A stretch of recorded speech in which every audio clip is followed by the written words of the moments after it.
We made the best resume that we ever could. And I started applying to different places, right? Applying after applying after applying after applying. And I'm talking about like about 100 a week, right? So we are applying 100 a week online, 100 a week online, 100 a week. And not a single soul responded to me, except the autoresponders who said, like, thank you, we got your application. But besides those, I didn't get a single call from a single person. And every time I was going to this first step employment program, they were telling me that you have to do networking. And I have an IT background as well. So for me, networking means connecting RJ45 to a network card. That's all I can imagine. And I don't look like it, but I'm an introvert, which means I'm a person that if none of you knew me, I would be in the back of the room trying to avoid every single person because it's hard for me to start a conversation. Okay? Doesn't look like it, hey? So for me, it was just connecting the word networking with human beings was just so weird. It was like, how? Like, every successful person in Canada knows networking, like connecting RJ45 to, it's like, that doesn't make sense. Like, we have doctors here, we have lawyers here. Like, not every single person is a networker. So it took me about 3 months to understand what networking between human beings means, which is simply just building relationships, right? Took me 3 months, not the smartest person in the room. So I said, okay, I'm going to do networking, right? I'm going to go out and do networking. So I started going to these meetup groups because always, like, in the bottom of my heart, I wanted to learn more about business, right? So I found all of these business networks. And also I wanted to find a job. And I thought, like, all of these recruiters, all of these people who can hire me should be in these business networking groups, right? In business meetup groups. So I started going to these business meetup groups. And at that point was the point that I realized I'm an introvert. So I was going to these networking groups. I was going and sitting in the back of the room trying to avoid every single person in the room. Okay? For 2 reasons. One, my personality. The second thing, even if they would come to me, I couldn't talk to them. I used to talk so fast that nobody understands that I'm making any mistake. How many of you can relate to this? How many of you find yourself talking so fast so nobody can understand your mistakes? Yeah, you know what the point is? That they don't understand you, like, entirely, not just your mistakes, okay? And that was what I was doing, okay? And I had this friend called Gobinder Gill, who actually used to be, was on the cover of the magazine, Immigrants magazine, about a year ago, right? And he was actually the keynote speaker of last year. Here, like, he was standing here like last year, right? And he used to be in media for 25 years. He saw me in one of the workshops, business workshops. And he said, Iman, if you don't slow down, I'm not going to answer you. I'm like, that's harsh. Then I realized that he's right. He can't understand me.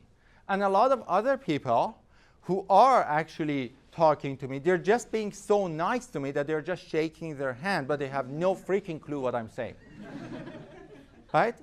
So I owe this to Gobinder that I'm speaking slower. And you are thinking, you're speaking slower now? But I went back to speaking fast again when my English got better, right?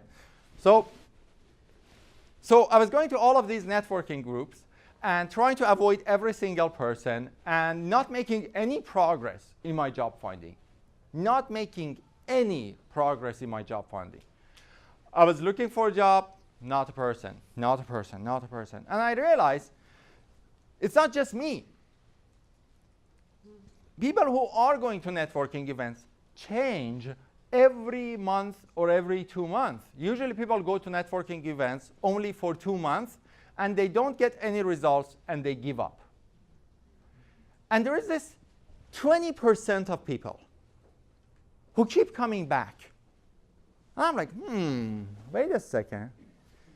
80% of people are not getting any results, but these 20% are keep coming back. And I'm one of those people who, when I know that something is going to make me successful, I just keep failing at it until I learn how not to fail at it. Does that make sense? Yeah. Make that one of your strengths. Like, that's one of my biggest strengths, I keep failing until I learn how not to fail. It's like riding a bike. It's like doing networking. It's like learning how to swim. Okay? Keep failing, because failing is what makes you strong. And learn from your failure. So that's what I did. I kept going to these networking events, but then I started noticing the ones who are successful, and I started learning from them. And I learned some interesting stuff from these people. One of those things was that those 80% of people who would come to these networking events and were not getting any results, they were not getting any results because they thought by coming to the networking event, they are getting an instant result. Okay? You don't go to a networking event to get an instant result. And yes, there are a lot of success stories of instant results in networking events. But those stories are 1 out of 1,000,000. But there are another 200,000 stories that you don't hear that are regular success stories of networking events, which are people who go there to build relationships. Okay? To build meaningful relationships with others. And I realized that between these people who keep coming back to this event, there are few people who, as soon as they get to me, they don't keep repeating their elevator pitch. How many of you have an elevator pitch? How many of you know what elevator pitch is? Raise your hand if you know what elevator pitch is. Okay. How many of you have an elevator pitch? Raise your hand. Okay.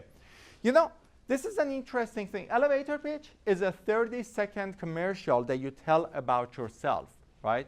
So as soon as you see the person, you tell them something that what you do, right? So they say, okay, hi, my name is Iman, and what do you do? And right away they say, well, my name is, for example, let's say somebody comes to me and says, what I do? I say, hi, my name is Iman, and I'm a marketing professional, and I can help companies to grow their sales, and I've done this for over 25 years, and I have a master's degree in blah, blah, blah, blah, blah, blah, blah, blah, blah, blah, blah, blah, right? It's kind of your, you know, on the other person.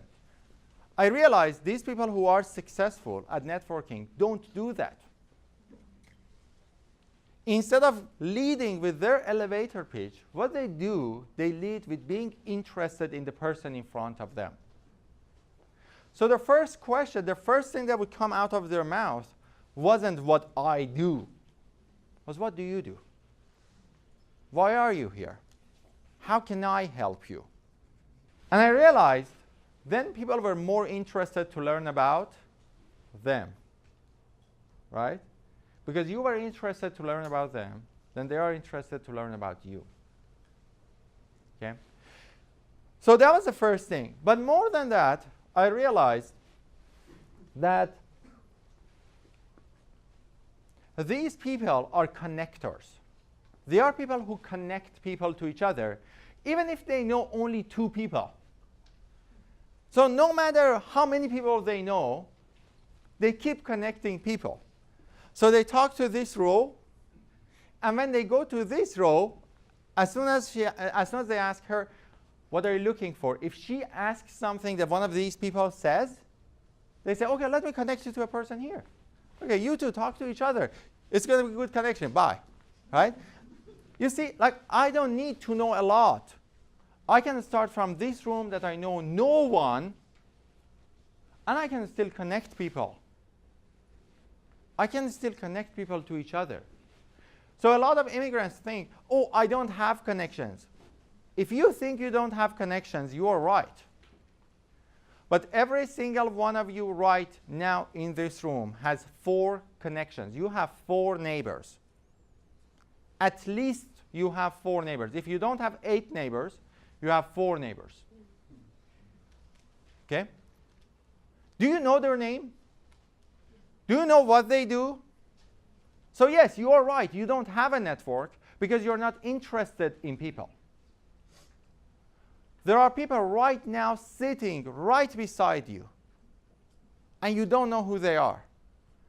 And that means losing opportunities. you're losing opportunities as we are speaking right now because you didn't show interest in these 8 people sitting beside you. These people around you can become your best friends, can become your best colleagues, can become the person that can change your life, or they can become the person who can connect you to your dream employer. You just simply haven't asked them. Make sense? Yes. Great. Do you want to take a minute and turn to your neighbor and just ask them what they do? Just take a minute. Turn to one neighbor beside you. Just ask them what they do.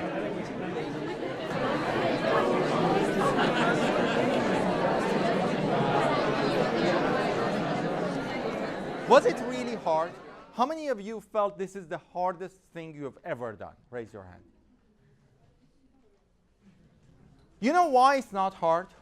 Because every single person here is in a way coming out to get to know other people. Every single one of you want to find opportunities. You don't necessarily came out today for a networking event, okay? But you came out for opportunities. Who isn't here for an opportunity? Raise your hand. If you are not here for an opportunity, right? Every single one of us is out there because of an opportunity. How do you find opportunities if you don't connect with people? Opportunities are in people. People connect you to opportunities. A lot of people say, I want to build a business. Yes, business means people. A lot of people say, I want to build a job, I want to find a job. Well, job means people. We as people build jobs, build opportunities, create businesses. So to find them, you need to connect. Now, today you didn't come here for networking, yet all of you are open to turn back to your neighbor and talk to them for a minute and introduce yourself. Imagine when you go to a networking event, what percentage of those people are open to that? Okay? Now, what are these networking events? Should they be called networking event? No, absolutely not. A conference is a networking event. This can be a networking event. And here is the other side of it. For extroverts, a little bit for introverts, this is a little bit harder.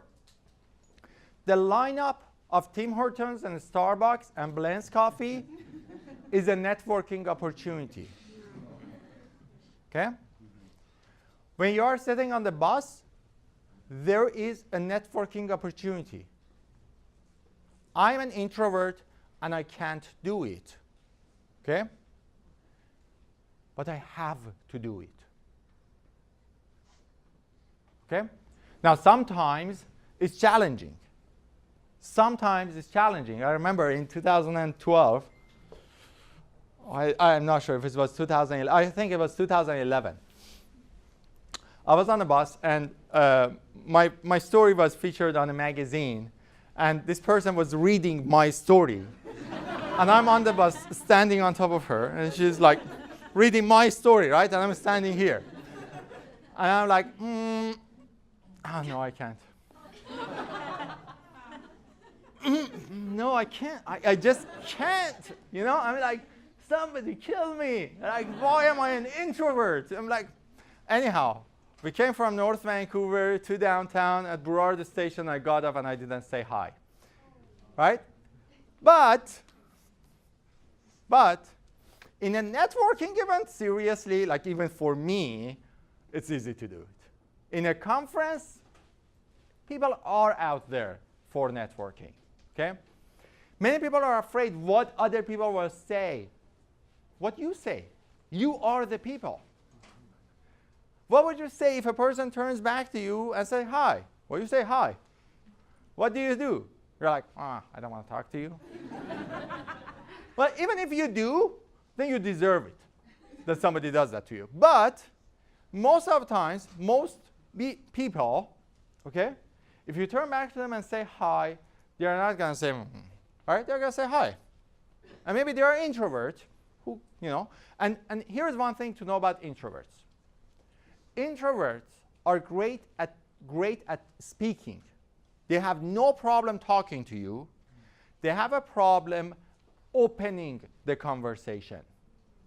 So if you're an introvert like me and you have a problem going to a networking event because you are shy, remember this about yourself. You don't have problem talking. Probably you're the loudest person in your family. I know I am. Like as soon as I walk into a room, that room turns into a party. And as soon as I walk out, that room is like quiet, like nobody was there ever. Okay? But that's in my family, that's between my relatives. Like everybody knows me, right? So I'm like loud and partying, like whatever, right? But if I walk into a room that nobody knows me, it's hard for me to open a conversation. So what do you do if you are not comfortable opening a conversation? Throw the ball in their field. So here's what I do. Hi, my name is Iman. What's your name? And they say, so, what did bring you here? Now they are talking. Always the same sentence. Hi, my name is Iman. What did bring you here? Well, it's like two sentences. If I say these two sentences, I'm comfortable talking to that person because now that person is talking. Now I'm going to get to know them. Then I can continue talking. Okay? So just two sentences. Remember, two sentences, and just put it out. I know it's hard. It's really hard, right? Just two sentences. Hi, my name is Iman. What did bring you here? Or what do you do? Or how are you? Whatever. An open-ended question. So let them talk first. And there are lots of benefits to it. Even if you are an extrovert, please wait for people to talk first. Okay? Because that shows that you are interested in people. And if you are interested in people, they care about you. Okay? Everybody with me on that? Okay? Okay. Perfect.